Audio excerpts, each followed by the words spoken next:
தமிழ் உறவுகளுக்கு வணக்கம். இது உங்கள் கணேஷ். யூஎஸ்ல இருக்கேன். ஸோ சென்னை அண்ணா யூனிவர்சிட்டியில் இன்னைக்கு ஒரு பெண் பலாத்காரம். ஸோ சென்னையில் இருக்கிறதுனால நிறைய என்னோட ஃப்ரெண்ட்ஸ் இங்கே என்கிட்ட கொஸ்டின் கேட்டிருந்தாங்க. என்னப்பா, Chennai is one of the safest சிட்டின்னு நீ எப்பவுமே சொல்லுவியே, என்ன ஆச்சு அப்படின்ற மாதிரி என்கிட்ட கொஸ்டின் கேட்டிருந்தாங்க. ஸோ அதனால தான் இந்த பதிவு, சரி ஒரு பதிவு ஒன்று போடலாமே அப்படின்னு சொல்லிட்டு நாங்கள் நிறைய டிஸ்கஸ் பண்ணோம். What are the pros and cons of living in Chennai, is Chennai a safe city அப்படின்ற மாதிரி நிறைய டிஸ்கஷன்ஸ், நிறைய வாதங்கள், பிரதிவாதங்கள். அவங்கவுங்க அவங்களோட ஸ்டேட்டை எப்படி டிஃபெண்ட் பண்ண முடியும் அப்படின்ற பார்த்துட்டு இருந்தபோது, நானும் தமிழ்நாடை நம்ம எப்படி எந்த அளவுக்கு டிஃபெண்ட் பண்ண முடியுமோ அந்த அளவுக்கு டிஃபெண்ட் பண்ணேன். பட் இருந்தாலும் ஒரு ஒரு குற்ற உணர்ச்சி எனக்கு இருந்துச்சு அப்படின்ற மாதிரி தான் எனக்கு ஃபீல் ஆச்சு. ஏன்றதை இந்த பதிவு மூலமா நான் சொல்றேன். ஏன் இப்ப நான் ஜஸ்ட் ஒரு 2 நாள் முன்னாடி தான் ஒரு பதிவு ஒன்று போட்டிருந்தேன். திருநெல்வேலி கோர்ட்ல மர்டர் நடக்குது, கோர்ட்டுக்கு வெளியே ஆக்சுவலா. அப்போ நிச்சயமா நிறைய கொஸ்டின்ஸ். எப்படிடா இது, கோர்ட்டுக்கு வெளியே மாயாண்டின்ற ஒரு ஆளை பிளான் பண்ணி கரெக்டா இந்நேரத்துக்கு வருவாரு, இந்த இந்த இந்த நேரத்துல வாய்தா இருக்கும். ஸோ அது வந்த உடனே அவரை பிளான்டு மர்டர் பண்றாங்க. மர்டர் பண்ண உடனே கோர்ட்டு கேட்குது, என்ன ப்ரொடெக்ஷனே இல்லையே, தமிழ்நாடு கவர்மெண்ட் என்ன தூங்கிட்டு இருக்கா அப்படின்ற மாதிரி கொஸ்டின் எழுப்பின உடனே இன்னைக்கு ஆர்ம்டு கார்ட்ஸ் போட்டிருக்காங்க. போட்டு ஓகே, இனிமேல் கோர்ட்ஸுக்கு எல்லாம் உரிய பாதுகாப்பு கொடுக்கப்படும் அப்படின்ற மாதிரி விஷயங்கள்லாம் நடந்துட்டு இருக்கு. பட் இருந்தாலும் நமக்கு எப்பவுமே தெரியும், இந்த மாதிரி ஒரு இன்சிடென்ட் நடக்கும்போது இம்மீடியட்டா அதுக்கு ஒரு action, so that to appease the courts and appease people அப்படின்ற மாதிரி கொஞ்ச நாளைக்கு அந்த மாதிரி இந்த நிறைய போலீஸ் பாதுகாப்பு கொடுத்துட்டு அதுக்கப்புறம் கொஞ்ச நாள்ல அப்படியே அது மறைஞ்சு போய்கிட்டே இருக்கும். ஸோ அதை நம்ம எல்லா வாட்டியும் தான் பார்த்துருக்கோம். பட் இன்னைக்கு என்ன அப்படின்னு பார்த்தோம் அப்படின்னா, அண்ணா யூனிவர்சிட்டியில 3 நாள் கழிச்சு இந்த இன்சிடென்ட் பேசி, தமிழ்நாட்டில் சட்டம் ஒழுங்கு சரியில்லை, சீர்குலைந்து இருக்கு, இதுக்கு தமிழ்நாடு கவர்மெண்ட் ஏதாவது ஒன்று பண்ணணும் அப்படின்னு நம்ம சொல்லி முடிக்கல. முடிக்கிறதுக்குள்ள அதுக்கப்புறமாவே 2 3 கொலைகள் நடந்து போச்சு. சரி, அட்லீஸ்ட் அதையாவது விட்டு தள்ளுங்கப்பா. ஏன்னா அது எப்பவுமே கவர்மெண்ட் சொல்ற மாதிரி பழிவாகும் படலம். ஸோ அதுக்கெல்லாம் கவர்மெண்ட் எப்படி பொறுப்பாக முடியும் அப்படின்ற போது ஒரு நியாயமான ஒரு கொஸ்டின். எனக்கு இன்னொருத்த மேல ஒரு பர்சனலா ஒரு கிரட்ஜ் இருக்கு. என்னால அந்த கோபத்தை தாங்க முடியல, அதனால நான் போயிட்டு பர்சனலா கத்தி எடுத்துட்டு போய் குத்திடுறேன் அப்படின்னா அதுக்கு கவர்மெண்ட் என்ன பண்ண முடியும் அப்படின்னும் போது அதுல ஒரு நியாயம் இருக்கு. பட் இருந்தாலும் கோர்ட்டுக்கு வெளியே பண்ணதை நான் தடுத்து இருக்கணும். பட் இருந்தாலும் நெக்ஸ்ட் இன்சிடென்ட் 3 நாள் கழிச்சு இன்னைக்கு அண்ணா யூனிவர்சிட்டியில இந்த மாதிரி ஒரு இன்சிடென்ட். அண்ணா யூனிவர்சிட்டி, நான் பெசநகர்ல இருக்கேன். பெசநகர் டு அண்ணா யூனிவர்சிட்டி எல்லாத்துக்குமே அடையாளம் தாண்டி தான் போகணும். இன்னொன்று, நிறைய பேர் இதை பத்தி பேசவே இல்லை. Anna university is right opposite to governor's மாளிகை. அதுவும் நம்ம பார்க்கணும். கவர்னர் மாளிகை நம்ம டுவர்ட்ஸ் அண்ணா யூனிவர்சிட்டி போறோம் அப்படின்னா கவர்னர் மாளிகை லெஃப்ட் ஹேண்ட் சைட்ல இருக்கு, ரைட் ஹேண்ட் சைட்ல அண்ணா யூனிவர்சிட்டி. அந்த இடத்துல ஒரு பெண்ணும் ஒரு பையனும் சாப்பிட்டு முடிச்சுட்டு, நைட்டு 8 மணி பக்கத்தில் சாப்பிட்டு முடிச்சுட்டு பேசிட்டு இருந்திருக்கிறாங்க. ஸோ அவங்க எதுக்கு அந்த இடத்துல தனியாக போகணுன்றது ஒரு ஒரு கொஸ்டினாக நம்ம வச்சாலுமே, அது இந்த இடத்துல அதை பற்றி நம்ம பேசக்கூடாது. அவங்க தனியாக இருந்து பேசிட்டு இருந்திருக்கிறாங்க. பேசிட்டு இருக்கும்போது திடீர்னு ஒருத்த ஆள் வராரு, பிரச்சனை பண்றாரு. பிரச்சனை பண்ணிட்டு அந்த பொண்ணை பலாத்காரம் செய்கிறாரு அப்படின்ற மாதிரி அஹ், வந்து கேஸ் வந்திருக்கு. என்ன ஒரு கொடுமை sir. Anna university is suppose to be one of the most safest place in whole of Tamil Nadu. ஏன்னா எனக்கு தெரியும் Anna university highly protected area, அதுவும் கவர்னர் மாளிகைக்கு ஆப்போசிட்ல இருக்கு. இந்த இடத்துலயே ஒரு குற்றம் நடக்கிறதுக்கு மக்கள் பயப்படல அப்படின்னா என்ன?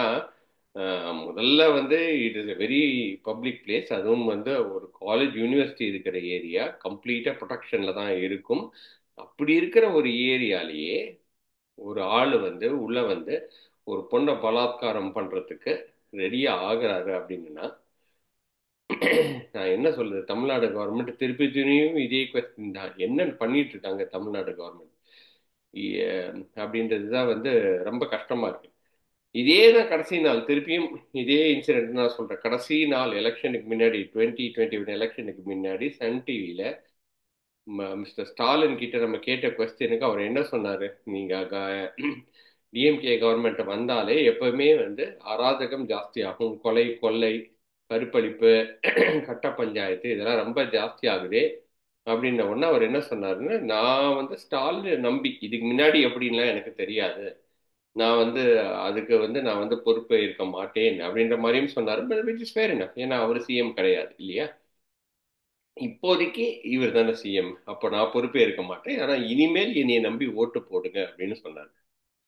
இப்போ ஓட்டு போட்ட மக்கள் எல்லாமே யோசிக்க வேண்டிய ஒரு நிலைமைக்கு வந்து போயிட்டாங்க அப்படின்ற மாதிரி தான் பார்க்க வேண்டியதா இருக்கு. ஏன்னா அண்ணா யூனிவர்சிட்டி வந்து இந்தியாலேயே one of the most premier காலேஜஸ்ல ஒன்று. நாங்கள் வந்து தமிழ்நாடுன்னு கிடையாது, எல்லா ஸ்டேட்ஸ்லேருந்தும் வந்து படிப்பாங்க இல்லையா? ஸோ இந்த ஒரு இன்சிடென்ட் வந்து எவ்வளோ பெரிய ஒரு பேசும் பொருளாக ஆயிடுச்சு, இந்தியா ஃபுல்லாக பேசும் பொருளாக ஆயிடுச்சு. இன்ஃபேக்ட் நாங்கள் யூஎஸ்லேயே உட்காந்து நாங்கள் உட்காந்து பேசிட்டு இருக்கோம், என்னப்பா இது அண்ணா யூனிவர்சிட்டியில் இப்படி ஆயிடுச்சாமே அப்படின்னு சொல்லிட்டு. இது ஒரு என்ன சொல்றது, ஒரு தலை குனிய வேண்டிய ஒரு விஷயம் தான். தமிழ்நாடு கவர்மெண்ட் தலை குனிய வேண்டிய ஒரு தருணம் தான் அப்படின்ற மாதிரி தான் நான் பார்க்குறேன் நான். ஏன்னா ஆஹ், நிச்சயமா கவர்மெண்ட் மேல வந்து யாருக்குமே பயம் இல்லாம போயிடுச்சு அப்படின்றதுதான் வந்து அந்த legal judicial system and legal system மேல வந்து ஒரு பயம் இல்லாம போயிடுச்சோ அப்படின்ற ஒரு ஒரு ஒரு ஸ்மால் கொஸ்டினும் வருது.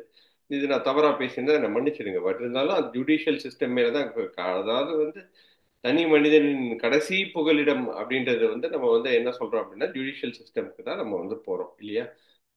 அந்த ஜுடிஷியல் சிஸ்டம் வந்து இப்போதைக்கு என்ன ஆயிடுச்சு, என்ன தப்பு பண்ணாலும் காசு கொடுத்து வெளியே வந்துடலாம், என்ன தப்பு பண்ணாலும் 3 மாசத்துல பெயில் கிடைச்சிருது அப்படின்ற மாதிரி தானே வந்து மக்கள் யோசிக்கிறாங்க. என்ன பண்றத பண்ணுவோம், எடுத்து போயிடுவோம். இதை வந்து ஒரு 2 நாள் பேசுவாங்க, இந்த 2 நாள் பேசின உடனே 3வது மாசத்துல எப்படி இருந்தாலும் வந்து நமக்கு பெயில் கிடைச்சிடும், எப்படி இருந்தாலும் ஓகே போலீஸ்காரனுக்கு காசு கொடுத்து நம்ம வெளியே வந்துடலாம் அப்படின்ற ஒரு தைரியம் வந்து ஜென்ரலா இந்த தப்பு பண்றவங்களுக்கு வந்திருக்கோ அப்படின்றது தான் வந்து எனக்கு தோணுது. அப்படி இல்லைன்னா எப்படி இந்த மாதிரி வந்து தவறுகள் நடக்கும் இல்லையா? அஹ் அதே மாதிரி வந்து கவர்மெண்ட் என்ன ஆக்ஷன் எடுக்கிறாங்க? ஏன் வந்து ஃபுல்லா சிசிடிவி இல்ல, ஒரு சிசிடிவி இருக்கு அப்படின்னு தெரிஞ்சா ஓகே, இந்த இடத்துல ஃபுல்லா கம்ப்ளீட்லி மானிட்டர்ட் ஏரியாவா இருந்திருக்கு அப்படின்னா அவன் நிச்சயமா அந்த இடத்துல போய் தப்பு செஞ்சிருக்க மாட்டான் அப்படின்ல வந்து எனக்கு மாற்று கருத்தே கிடையாது. ஸோ சிசிடிவி எங்க போச்சு அப்படின்ற மாதிரி தான் இருக்கு. அவன் அப்படி தப்பு செய்த அளவுக்கு வந்து வந்து சரி நம்ம தப்பு செஞ்சிட்டாலும் தப்பிச்சிடலாம், தப்பிக்கலைனாலும் போலீஸ் இருக்காங்க, போலீஸ்கிட்ட காசு கொடுத்து வெளியே வந்துடலாம். இப்படிதான் வந்து எல்லாத்தோட மனநிலைமையும் இருக்கிறது அப்படின்ற மாதிரி தான் வந்து தோணுது. இதுக்கு என்ன ஆக்ஷன் எடுக்க போறாங்க தமிழ்நாடு கவர்மெண்ட்? திருப்பியும் இதை வந்து மூடி மறைக்க தான் ட்ரை பண்ணுவாங்க. என்ன அப்படியே இது வரைக்கும் இதுல வந்து மிஸ்டர் அண்ணாமலை இது வந்து பொலிட்டிசைஸ் பண்ண பார்க்கலாம், மிகப்பெரிய தவறு. பிஜேபிக்கு சப்போர்ட்டாவும் பேசல, அந்த நான் சப்போர்ட்டிவாவும் பேசல. உடனே அவர் என்ன சொல்றாரு, அவர் வந்து டிஎம்கே ஆளு அப்படின்னு சொல்றாரு.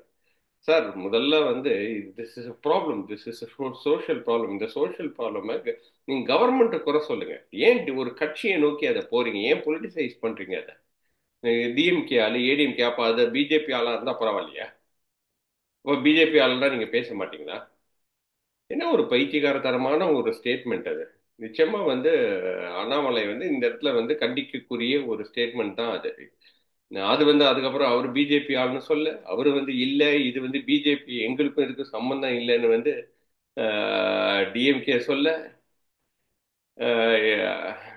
அதுக்கப்புறம் வந்து எல்லாருமே இது வந்து பொலிட்டிக்கல் கேமா மாத்துறதுக்கு ட்ரை பண்றாங்க. பொலிட்டிக்கல் கேம் எதுக்கு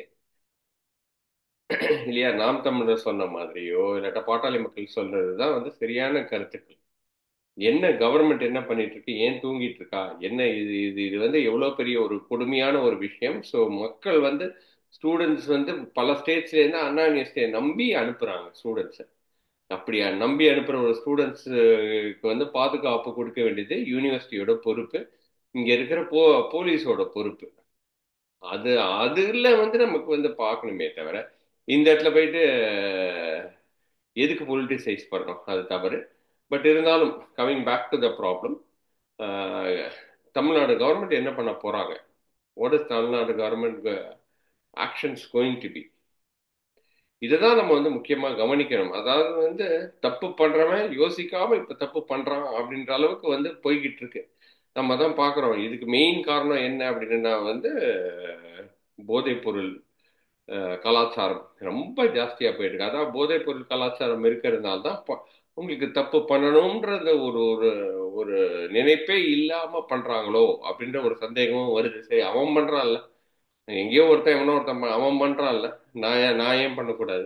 அவன் தப்பிக்கிறான்ல, 3 மாசத்துல அவன் பார்க்கறான், ஒரு 2 மாசத்துல அவன் தப்பிச்சிடறான்ல, போலீஸ்க்கு லஞ்சம் கொடுத்தோ இல்லாட்டினா வந்து 3 மாசத்துல பெயில் வாங்கியோ அவன் பண்ணிடுறான்ல. அப்ப நம்மளும் வந்து ஒரு தப்பை பண்ணி தான் பார்ப்போமே, என்ன ஆகுதுன்னு பார்ப்போம். தப்பிச்சா ஓகே, தப்பிக்கலைன்னா 2 மாசத்துல வெளியே வந்துடலாம். இந்த ஒரு ஒரு இந்த ஒரு மனப்பான்மையை நம்ம வேரோடு அழிக்கணும்.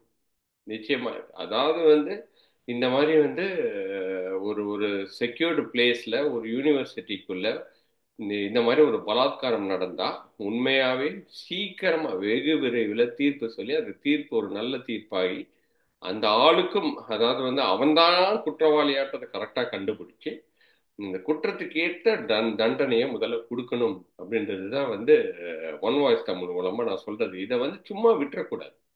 ஏன்னா Anna university is prestigious institution of Tamil Nadu. அந்த ஓகே, அண்ணா யூனிவர்சிட்டியில் இருக்கிற ஒரு பொண்ணுக்கு இந்த மாதிரி நடந்துச்சுன்னா கவர்மெண்ட் துரிதமா ஆக்ட் பண்ணி ஒரு நல்ல ஒரு ஒரு ரிசல்ட்டை வந்து கொடுத்தாங்க அப்படின்ற மாதிரியாவது ஒரு பேர் எடுக்கணும் அப்படின்றது தான் வந்து என்னோட தாழ்மையான வேண்டுகோள். அதே மாதிரி பொலிட்டிஷியன்ஸ்க்கு இந்த இடத்துல நம்ம சொல்ல விரும்புறது, don't politicise this. This is not a problem to be politicised. நிச்சயமா இந்த டிஎம்கே ஆளு, அதிமுக ஆளு, பிஜேபி ஆளு, பாட்டாளி மக்கள் கட்சி ஆளு, நாம் தமிழர் ஆளு, யாரா இருந்தா என்னங்க? ஒரு பொண்ணு பாதிக்கப்பட்டிருக்கு, அதுக்கு ஒரு ஆள், ஒரு ஆம்பளை வந்து அந்த அந்த தவறு செஞ்சிருக்கான். அந்த தவறை நம்ம இனிமேல் நடக்காம எப்படி பார்க்கணும், இந்த நடந்து முடிந்த அந்த தவறுக்கு எந்த குற்றம் அது எப்படி வந்து அவனுக்கு தண்டனையை வழங்கி கொடுக்கணும், அதுல தான் நம்ம ஃபோக்கஸ் இருக்கணுமே தவிர இதை பொலிட்டிசைஸ் பண்ணக்கூடாதுன்றது தான் வந்து என்னோட கருத்து. ஒரு சென்னை வாசியா இதை வந்து நான் வந்து தாழ்மையா கேட்டுக்கொள்கிறேன் தமிழ்நாடு கவர்மெண்ட்டுக்கு. அதே மாதிரி அஹ், இந்த தமிழ்நாடு கவர்னன்ஸ், நம்மளோட சிஎம்மோட கவர்னன்ஸ் வந்து கொஞ்சம் கொஞ்சமா டிட்டோரியேட் ஆயிட்டு இருக்கு. ஸோ இதுக்கு வந்து அவர் என்ன பண்ணணும், ஏன்னா வந்து போலீஸ்க்கு முழு பவர் இல்லை அப்படிதான் வந்து மிகப்பெரிய ஒரு கருத்தா இருக்கு. ஸோ இதை வந்து மாத்திக்கணும் அப்படின்றது தான் எங்களோட தாழ்மையான கருத்தும். வாய்ப்புக்கு நன்றி கூறி ரொம்ப ஒரு வேதனையோட விடைபெறுகிறேன். இது உங்கள் கணேஷ். நன்றி, வணக்கம்.